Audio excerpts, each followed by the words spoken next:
Welcome to Deeper with Darshana, where we skip the small talk and dive down into what's raw and real. Pleasure, shame, justice, power, healing, liberation. These essential aspects of our human experience are among my favorite topics to explore, and I'm inviting you to join me. I'm your host, Darshana Avila, somatic sex and trauma expert and creator of the Erotic Wholeness Method. It is my belief that we are erotic by nature, and our erotic nature encompasses so much more than you might realize. Come along as I drop into curious conversations with other passionate pros and sensual seekers, and occasionally share musings of my own. Bring your curiosity, your sacred, messy, beautiful humanity, and all the parts of yourself. And let's go deeper together. When exploring the world of sacred sexuality turned out to be kind of unsavory, Mangala Holland set off on a journey that I don't think she could have imagined. It included, among other things, 10 years of chosen and intentional celibacy. It included demystifying the female orgasm, and now going on to have helped thousands of women across the globe get to know their bodies, their pleasure, their power, and yes, their pathway to orgasm. I am so excited for you to hear the conversation that Mangala Holland and I had. So please listen in, hearts open, ears open. This one is full of practical wisdom and inspiration. I know you're going to love it, and I will see you on the other side. Mangala, thank you so much for being with us today on Deeper with Darshana. For everybody listening, welcome back. And you're in for a treat because Mangala is somebody who I have loved being in the reverse role with multiple times, you interviewing me and me getting to have a sense of kind of your broad expertise. And today we get to go more narrow and deeper and more specific. So thank you for being here. Oh, thank you. I'm delighted to be here and super excited for our conversation. Yeah. So I'm going to offer just a couple little things that you and I have in common for the sake of the audience to know about us. And then we can see which of these, if any, becomes the jumping off point. So we are both two women who had careers in rather masculine, normative, mainstream industries before we got into sex and intimacy, right? That's a truth. You were in stockbroking, was it? That's right. Yeah, I was an IT trainer for Go. stockbrokers in the UK. And I worked at one of our major credit bureaus and dealt with unemployment taxes. Wild. I know. Weird world. And then we both had our dance with the world of Tantra, particularly more like neo-tantra, and saw the shadows and the harm being done in communities that are supposedly about sacred sexuality and spiritual growth. And I know we both have our opinions about those worlds. And knowing that we have that in common are two of the things that have endeared you to me. So. Yeah. And I'm curious, like, how those pieces of your formative experience led you to where you are now, and how, like, kind of how you got to the work that you're doing, which maybe start by giving a little summation of that for folks who don't know you. Yeah. So, yeah, I have been teaching the body of work that I teach for the last 13 years. I've been in this sexuality world for, I guess it's coming on to about 17 years now. And yeah, I work with women and vulva owners all over the world, helping them overcome sexual blocks and helping them to find their authentic, true power and autonomy and authority, and helping them essentially become orgasmic and fulfilled and sexually confident. It's, I mean, what a joy. You know, I always say I've got the best job in the world. Yeah, that's I be compared to stockbroking. And, you know, I remember a wise woman said to me many years ago that no experience is wasted. And, you know, I feel like I've lived several lifetimes already this life. And where I'm at right now, I really see all the threads of all these pieces coming together. You know, I had to really step away from a lot of the stuff that was being taught in the neo-tantra world and in those communities because of the harm and dogmatic approaches and everything else. But, you know, that's where I did have my first incredible experiences. It's where, Same. it's where I discovered the world of cervical orgasms. And yeah, I also picked up a lot of trauma and harm and baggage along the way. But, you know, it's helped shape who I am, and it helped me develop the trajectory of my work over the years of wanting to offer something that was more ethical and with as much safety as possible, and to take a slower, more nuanced, consent-based, trauma-informed approach to this work. Yes. So, you know, there is a whole process around that, but also with my corporate work, you know, I do work with a lot of regular people. You know, I'm just pausing. Regular people, because you might be listening. We love you. yeah, you know, like, More, I don't know about you, but to me, it's more a recognition that folks like you and I who have created bodies of work rooted in healing and spiritual growth and personal development, like we still are kind of the fringy ones, right? Like yeah, we're still minorities. that, yeah, and that's it. And I feel like I live in like, it's like my really straight friends think I'm really out there, and my more alternative friends think I'm super mainstream. So I feel, so I feel like I'm in this like Venn diagram, and I'm somewhere in the middle of all of this. But yeah, Which I have to say has impacted my dating life a lot. Way too wild for the normies, way not into the like total spiritual bypass, can't like ground themselves. So it's an interesting pair. Perhaps we can touch on that later, because I'm in a happy place with that. You're in a new relationship now. I love this. Yeah, but yeah, I what I've really tried to do over the years is to make sure that my body of work, that people find it accessible, that there is a jumping in point that doesn't feel too confronting, and I can meet people where they're ready to step into this work, because not everybody is ready to dive into a $5,000 week-long retreat, throw their clothes off, jump in at the deep end, you know, in an effort to go into their sexual healing. And I don't believe that that is often that helpful anyway. You know, that I think a more subtle approach is often more beneficial, and you need to just take those baby steps. And, you know, that means that I can meet people where they're at. I can work with the regular 9 to 5ers, and you know, the people who are stressed out, busy mums who've also got businesses or whatever else is going on in their lives, that I can meet them and their bodies and their nervous systems where they're at. Which is so needed. All and deserved, that all of us deserve to be met where we are, to have our nervous systems and bodies and our experiences really matched by the ones who might hold space for us, guide us, teach us who we choose to learn from and grow alongside. And that feels to me like a great jumping off point. You speak about the problem with dogmatic approaches to pleasure, and that was a part of the experience you had in the neo-tantra world. And you know, dogma is present in so many ways. Certainly our dominant cultural scripts around sexuality are highly dogmatic and also very narrow, right? Like penis in vagina, move, move, move, penis gets to have its orgasm. Who cares if the vagina vulva haver, which we should still be, the fact that we have to continually be correcting that one. Yeah. Vulva on the outside, vagina on the inside, in case anyone is not clear on that. But I'd love to hear a little bit about how you approach that then. Like what is problematic with it from your vantage point, and how do you help guide people away from the dogma, the like the goal-oriented and catharsis-heavy approaches to things that are more about really being present with where you are? Yeah. Yeah, and I think so much of that stems from my early experiences in the neo-tantra world. You know, it's like I went into that with very pure intentions of spiritual growth, and, you know, Yeah. and I was told this is the real yoga, this is the real tantra.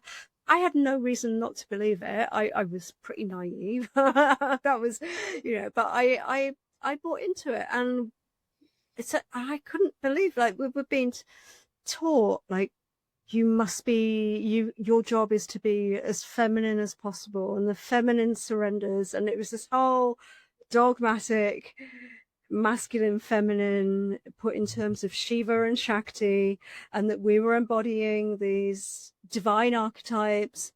And what I didn't realize at the time was how dehumanizing that is, that we're not human beings, that we're supposed to be playing out these roles of gods and goddesses, and that I'm supposed to be being the divine feminine and trying to live up to this ideal thing that doesn't actually exist.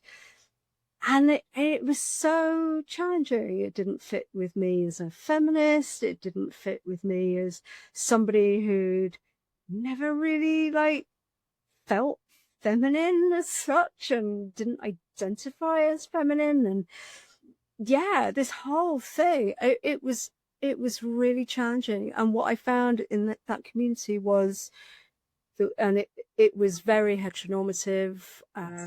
It was quite homophobic. There's a lot of dogma around that. I don't think they would have ever had a trans person walk into that space and stay there because they wouldn't have felt safe.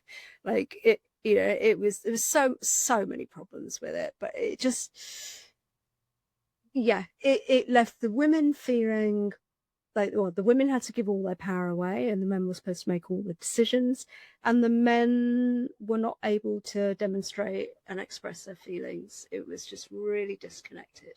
Wow, that just sounds like such a microcosm of the patriarchal norm. Women hand over your power, men suppress everything real, everybody play a tidy, neat little part. Yeah. What the fuck? Yeah, exactly. It's it's so gross looking back, and it is a microcosm, particularly we think where the world is right now and what's blowing up everywhere with everything. It is, and it was that the power dynamics were so sticky. So no wonder there was a lot of abuse and manipulation and everything else. And it was essentially taking kind of concepts from David Data and trying to make it into a whole way of life, which is just not doable, not realistic. But it really, yeah. It took a lot of unraveling as I stepped out of that discernment, because we were taught how we should behave, how we should dress, how we should look like, and what to feel and what to think. So to step out of that and to start to discover, well, what is my truth? Yeah. What is my body really feeling in this moment? What feels like a yes and what feels like a no? What are the grey areas? It was a huge reclamation of self-discovery and truth and power, and yes, the road to deeper pleasure. Yeah. Absolutely. I mean, because what you're describing, this is the work that I guide my clients in, of how do you discern your yeses and your nos, your desires and your boundaries? What is your authentic expression in any given moment? And so I think for many people, I don't necessarily work with a ton of clients who have a background like ours where we were in part of the world, but it is that very same set of missed experiences and underdeveloped capacities then that we get to help people heal around. And like I had to go through that myself. And so you said it's been 13 years or so in this portion, this chapter of your life. I got out there. Yeah, it would be about 11 years since I left, and I was already working with clients while I was still in that environment, because women were coming to me going that what they're teaching us isn't gelling, but I still want to have these experiences. You look like you're doing something differently. Help. So yeah, and I think it's about conditioning, isn't it? And I so willingly jumped into all of that at the time because I was so desperate to unravel the conditioning I had around shame and my sexuality and lack of pleasure and the whole disconnection. So the pendulum swings, there's shame to free for all. And what I didn't realize was I was replacing one set of conditioning with another set rather than trying to find my truth. Okay. And particularly coming from a stuffy English repressed background, it was like seeing all these people who I thought were free and open and expressed, and they weren't. They were just putting on a mask. Yeah. I think that's a really profoundly important insight you just shared. I can look at myself through the lens of that, and I invite those listening too. It's like, are there ways where we're just trading one mask for another, one dog for another, as opposed to that deep, truly transformational work of finding out who we really are? That's what it's down to, is our authenticity. So I'm aware that part of your journey, and a significant part in linear time at least, was 10 years of intentional celibacy. Yeah. Which is, I mean, I think and I don't know about you, I certainly feel that in this industry, people assume I am far sluttier than I actually am in practice. My philosophy is certainly very, very slutty, but in practice, and it goes in waves. I have seasons and cycles where there's different things going on in my outward sexual expression. Certainly for me, the richest part of it has been this widening of the definition of eros for me, and thus my erotic energy is always available. I would love to hear what brought you to that decision, and how it has shaped you and made you the amazing practitioner, educator, speaker, teacher that you are, because I know that you are. You bring such gifts. Yeah, I think there's a perception that when we're doing this kind of work that, we're swinging from the chandeliers every night, and it's, having a wild time. And don't get me wrong, I have lived. I have lived, and I've done all kinds of stuff, and that's great. But once I bounced out of the neo-tantra world, I recognized I needed to clean up some pieces in my sexuality, and that was emotionally, but also just to really discover.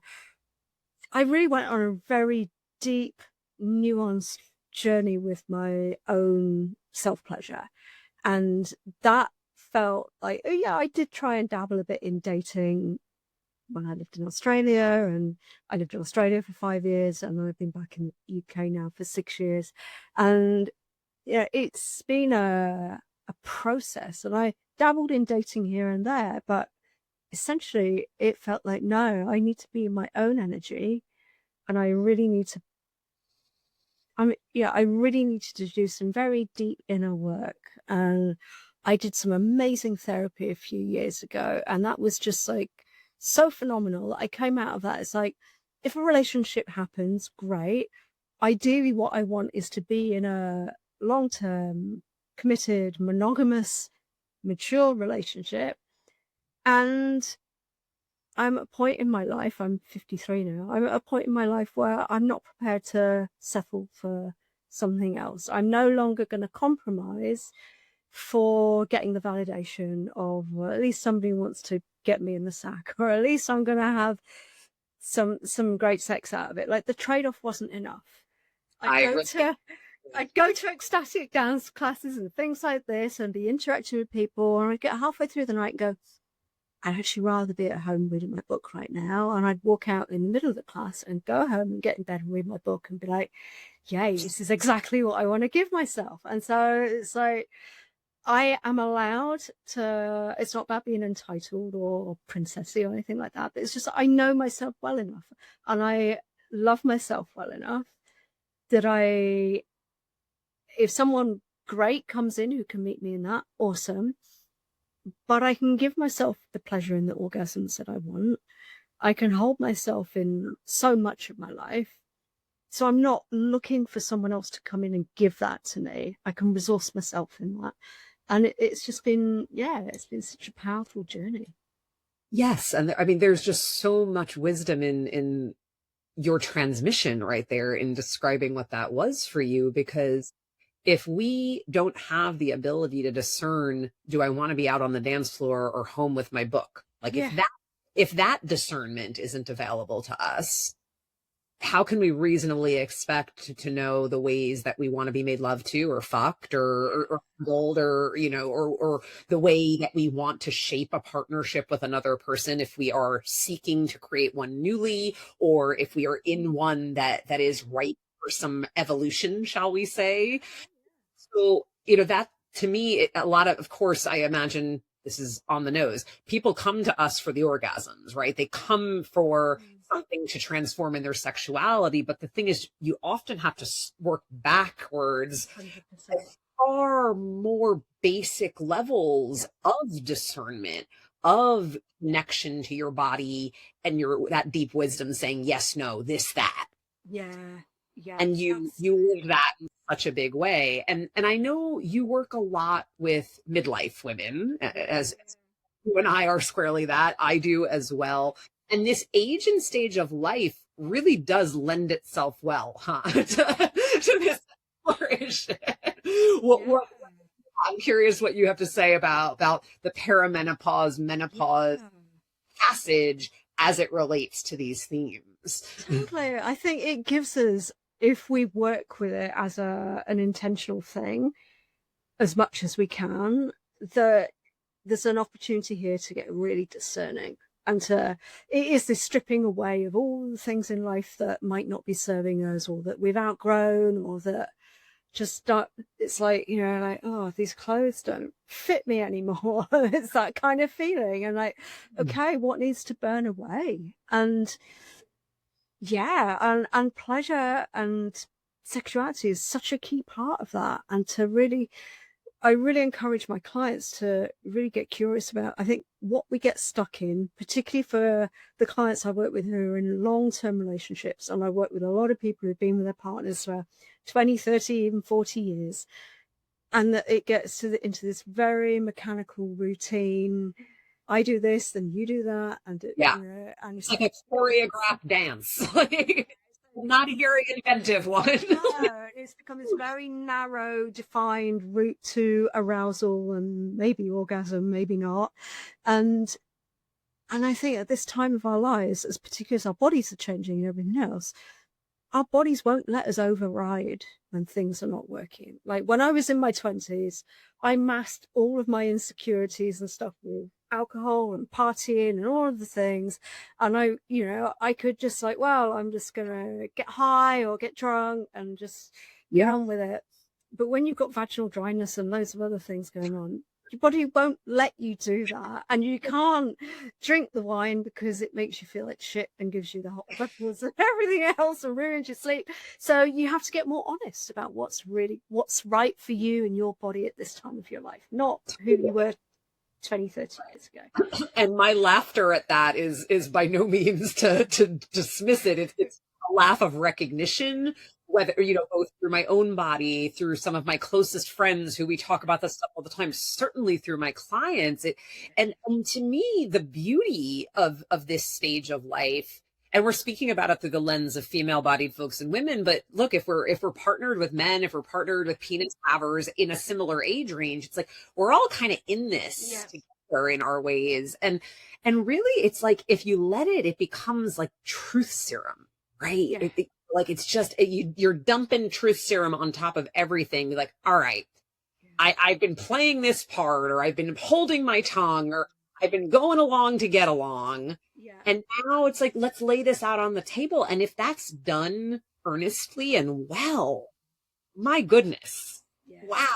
Yeah. What's on the other side of that is it's miraculous. It is. And I think so many of my clients get to this point where it's like, is this it?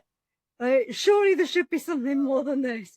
And it's like, yeah. And I love that they're able to recognize that, and that midlife, it can be the start of your pleasure, not the end. Yeah. And like you say, if you're able to bring it and have that earnest, willing, heartfelt conversation of, I love what we have and how can we make it better, and how can we try new things and rediscover ourselves together. Yes. It can just, it can be just wonderful. Yeah. I'm here for that. I'm here for that conversation. I'm here for the wisdom that comes with that. It drops it can help drop people out of that performative sex has to look a certain way. It's not about youth and beauty and how your bum looks or the moves. It's like so much more, something much deeper. And this is where we get away from the goal-based sexuality. Yes. And so, yeah, everybody comes to me because they want the orgasms, but it's like, as you say, there's like all this other stuff that we have to build the foundations first. And that's what makes it sustainable. Yeah, exactly. We've got to work with the body and the nervous system. We've got to discover what a felt sense of safety feels like. And we start from there. Yes, yes, yes. Okay. So let's talk about this phenomenal phrase that you seem to have coined, the female disconnection epidemic. I think we're already leading into it, you know, with what we've been discussing here, but yeah, how did you come to encapsulate that phrase based upon the work you're doing, who you're supporting, the stories? And in many ways, this is where I feel like I've come full circle from my corporate days, because it's what my clients have been reflecting back to me. It's this sense of, is this it? And it's not just in the bedroom, it's in every part of life, like getting to this point in life and going, and I see it with a lot of my friends, I see it with a lot of my clients, particularly people who are in male-dominated industries and things like this, where it's like, I'm forced to squeeze into this box to fit in, and it's not allowing my full expression, it's not allowing my full creativity, it's not allowing me to be as curious and embodied and perceptive and intuitive as I would like to be. And it's like, and it's because we're still operating from these outdated power paradigms of power over, and it's like we're seeing this everywhere. We're seeing this play out big time right now, and I think there's just so many people who are just like, I've had enough. I don't want to do this anymore. There's got to be another way. Yeah. And so whether it's, you know, as I see that I am going to be taking a diluted version of this into more mainstream corporate work in the future, because the embodiment and the nervous system pieces and that understanding of eros as just like life force and joy and creativity, like reality. Yes, yeah, that it is needed, and we need this fresh injection, and we need to be finding ways to get rid of this power over and helping organizations and individuals and families and relationships, just, you know, for everyone to discover power from within. Yes. And I think, you know, if we can center pleasure in that, then there is so much that is possible. Yeah, I mean, and that right there, that's such an important statement, that it's power from within. I think most of us are taught to orient to particularly sex and orgasm as something that comes from outside us to us. It gives us, right.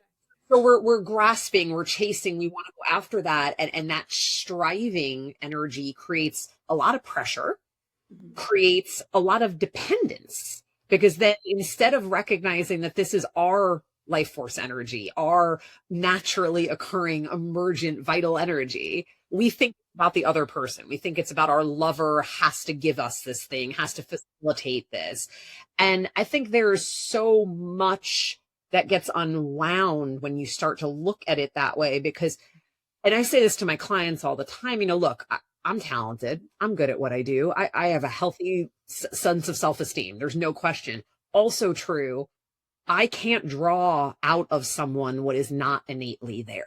Yeah. Right. I cannot make a client orgasm. No. Like, but what I can do is everything you've just spoken about. I can help their nervous system to become more regulated. I can help them to tap into the internal resources that are intrinsically there and learn how to leverage them. I can help them learn how to feel safe with sensation and pleasure. And then they are accessing their power, right? So I'm using the me as a practitioner as an example, but the same applies in partnership, right? It's not really about the other person. So when you're supporting people, how, I mean, I know there are certainly similarities here, but it's how do you help people break that deeply embedded belief that this is actually about chasing something outside of yourself and center it in themselves instead?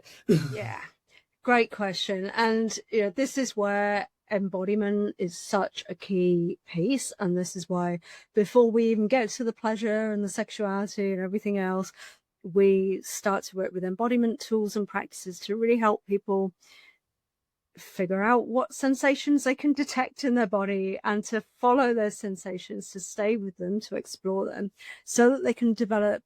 It's like developing a new language, isn't it? A new understanding of what's going on for them. Like nobody can give you an orgasm. It is that background, that pleasure is there in the background when you can tune down the noise and dismantle the layers of the conditioning, the noise, whatever else is going on, the tension, all of that stuff. And that's where the juice is. And something that comes, it comes up a lot in my work is sometimes clients or people who are thinking about working with me will say, well, I've not got a partner, so what's the point? And it's like, wait, are you going to answer that one? Because the ladies in the room. Yeah, I mean, I will say, like, of all of the clients who've had their first orgasms through working with me, and I'm talking G-spot and cervical orgasms, so deep, multiple orgasms, I would say 99% of them have had their first experiences with those when they've been on their own self-pleasuring and not with a partner. So you have to discover, my work is about helping people discover it for themselves. Because when you can find it for yourself, then it's so much easier to communicate to a partner. Down, let's change position, whatever it is. When you know what is working, it's easier to follow the threads to keep going with that. Yes, that makes so much sense. And I know I've had clients come to me saying, but I don't like to masturbate. I never masturbate. I want to masturbate. Yeah. Well, maybe we need to look at your relationship with that concept, because it there are many reasons why people's acculturation and conditioning can cast a really major shadow on touching oneself. And also, to your point, there's no better way to be attuned to the clear knowing of your body than to get hands on and hands in with yourself. Absolutely. And to be able to take as long as you need, and to be able to be as nuanced or as subtle, or to hold space for yourself without having to manage somebody else's agenda, energy, attention, whatever they're bringing to it. And like people say, oh yeah, there's less chemistry. It's like, yeah, there is. It is different. It is. It's not apples to apple. No. We're not saying it is. But, our primary relationship, I really believe, is with ourselves. Agreed. And then how do you see, like, when someone does, as you are guiding, and gets hands-on with themselves and begins to know themselves in these ways, what do you see happen in terms of the translation from that experience to partnered sex? How does that add more power, more dimensionality? Honestly, it's so interesting, because often then the feedback is from the partners. Wow, this has been a game changer. This has revolutionized our sex life. That what I see a lot of the time is once clients work out what really works for them, and it's like, okay, to then be able to find it much easier to communicate with their partner, particularly if perhaps they've been doing stuff for years, they've just been doing the same old, going through the motions. It's like, hey, can we try all these different things? Or I've discovered what works for me is something a bit different.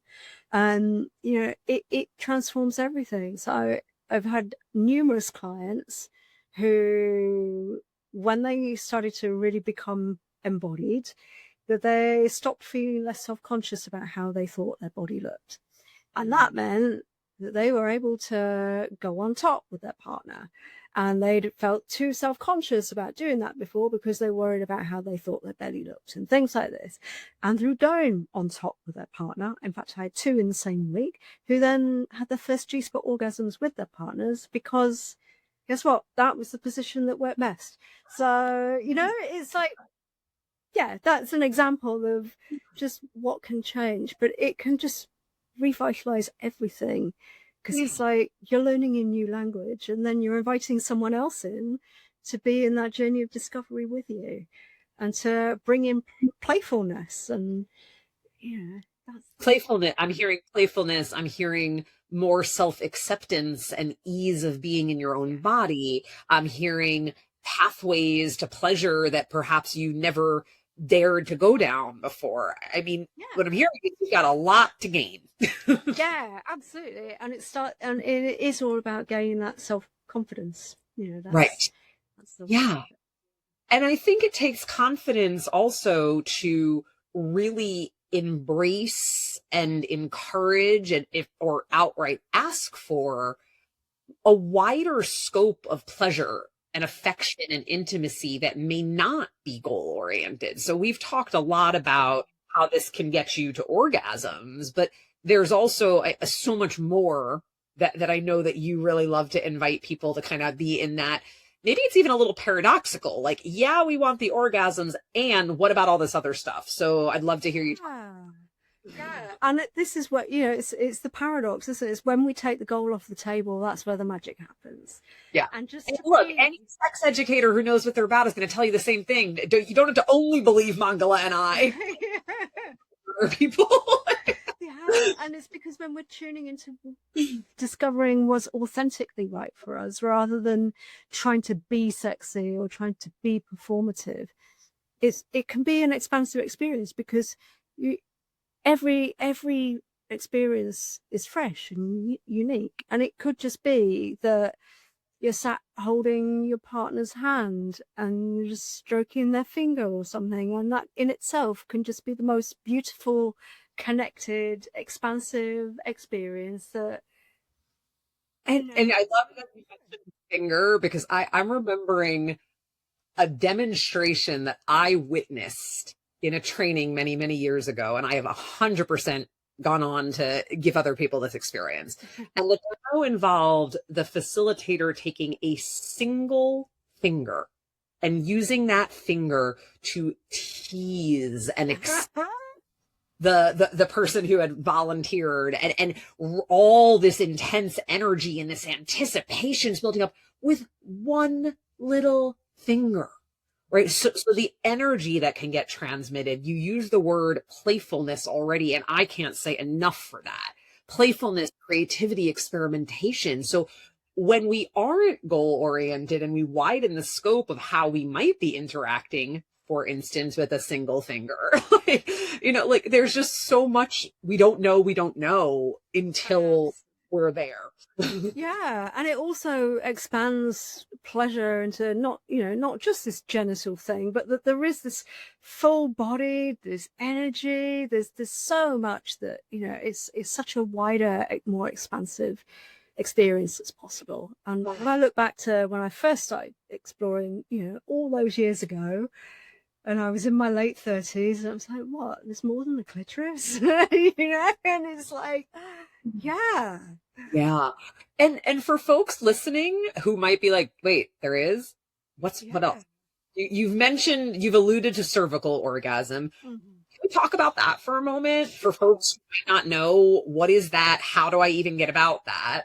Yeah, and I get asked this a lot because it's something I talk about and teach a lot, and it's often seen in perhaps some of the neo-tantra circles as like the holy grail, and I don't like the idea of like a hierarchy of orgasms. Like that was one thing dogma wise when I was in the neo-tantra world. We were basically taught that clitoral orgasms were the devil, and if you had a clitoral orgasm you were discharging your energy, and that it was a bad day. I was like, no, you tell us no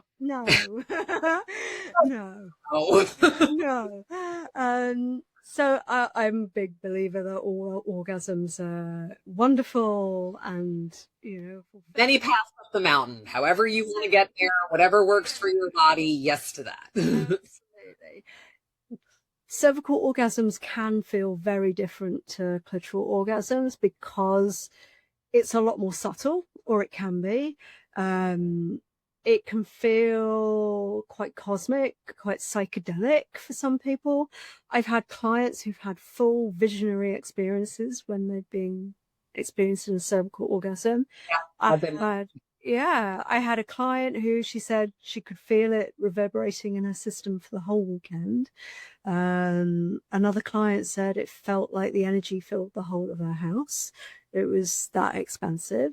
I had a client who went on to sign 5 new high-end clients after she had her first cervical orgasm. Like, okay, so it's a solid business strategy for some of us. And this is when we talk about female disconnection. Like, this is like, if we want to go all the way, there is so much more that is possible. And it can feel very otherworldly, but it can, for some people, it can be very subtle and meditative, and it's different it's so unique, but it requires stimulation with the cervix. And so for a lot of people, the cervix might be numb. The cervix might, there might be trauma there that needs to be gently worked through. For myself, I had a lot of stuff with like horrible pap smears and things that, I had to work through pain and numbness. And then eventually that became sensation. And then eventually that became pleasure. And then eventually that became orgasm. So it requires a lot of safety and a lot of holding around it. It's less likely to show up in a one-night stand, although it can. But yeah. So that's the short answer. I appreciate hearing it. Yeah, and it is. I know that to be perhaps a word to put to it is it might be a more elusive experience. Either of us is advocating that you thus go like chasing it like you're looking for Bigfoot. Yeah. But I find that it's actually a really nourishing way to cultivate a self-intimacy practice, contacting your cervix, having that deeper penetration that can be very gentle, very still, whether or not you get an orgasm out of it, it's a powerful means of self-reclamation and self-care. Yeah, absolutely. And even just, I work with a lot of clients who it's just like, oh, that feels way too confronting. Even going internal feels confronting, or they feel squeamish about it. And it's like, okay, well, let's just start by visualizing, starting to make a connection with your cervix, building a heart cervix connection. Yeah. Start with the subtle, energetically, start with the subtle things. And I've had clients who've had total hysterectomies, so they've got no cervix, and they've still experienced the orgasm. So it's amazing what can happen. Yeah. I mean, what that to me intimates is just the really truly miraculous nature of what it is to be in these bodies that have capacities that most of us have barely begun to scratch the surface of. And if I were to try to take everything we've spoken of here today and like put a little bow on it, like it really is about potential, realizing potential. Absolutely. It's about that deep knowing and trusting of ourselves. Like that's where the gold is. That's what I'm passionate about. And there's nothing lights me up more than when clients say to me, I finally feel like myself. That's what it's about. It's not about the nice feeling inside your pussy. It's the knowing and trusting yourself. Yeah. The nice feelings on your pussy are the cherry on top. Oh my gosh, Mangala, this is wonderful. I really love just getting to hear your perspectives on these things. And again, to everyone listening, Mangala's real deal. And I highly encourage you to lean in and learn more. And I know you've got a 3-part video series for free from Shutdown to Sensual Satisfaction. Yeah. Anything you want to say about that? We will 100% it. So I am all about simple, bite-sized, practical tools to help you get started. So these are very short videos with very simple practices that just to help you get into your body and start to feel more. Love that. And you've got a best-selling book, and you've got social accounts, and you've got all these other ways that we're going to link everything to. Is there anything else that you want to highlight that folks should know about you, to the easiest way to get into your orbit, or the jumping off point? Yeah, come follow me on Instagram or Facebook, Choose Your Poison. Yeah, you've got the link to my book, my #1 best-selling book. So yeah. Thank you, Mangala. And we've covered a lot of ground, so no pressure here. Is there any last little something, either an echo of a point already touched upon, or something that we did not get to, that you really want people to know when it comes to being in their pleasure and in their power and in their authenticity?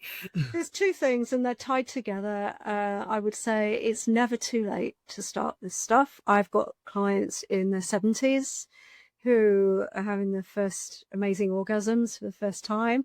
And something I think that stops a lot of people from doing this work is that, or they do a little bit and then they feel like a failure. You're not wired differently. Like, you're not wired differently to anybody else. Like, it's not like, oh, pleasure is for other people, not for me. Like, I really want everyone to know it is possible. Right. The capacity is there in every single one of you, dear listeners, who have tuned in with us. Thank you for that. Thank you for the gift of your attention. Mangala, thank you for the gift of your wisdom. I am just honored that this is my job, that I get to have this conversation. Seriously. And those of you listening with us, thank you. And if you loved what you heard, please make sure you are subscribed so that you will not miss next week's episode, and go ahead and give us a like and a rating and a share and all those good things so we can put this out in more people's ears, more people's hearts and bodies. And that is how we're going to change the world, y'all. I'm here for it. Mangala, again, big thanks to you. Thank you. Thanks for having me on.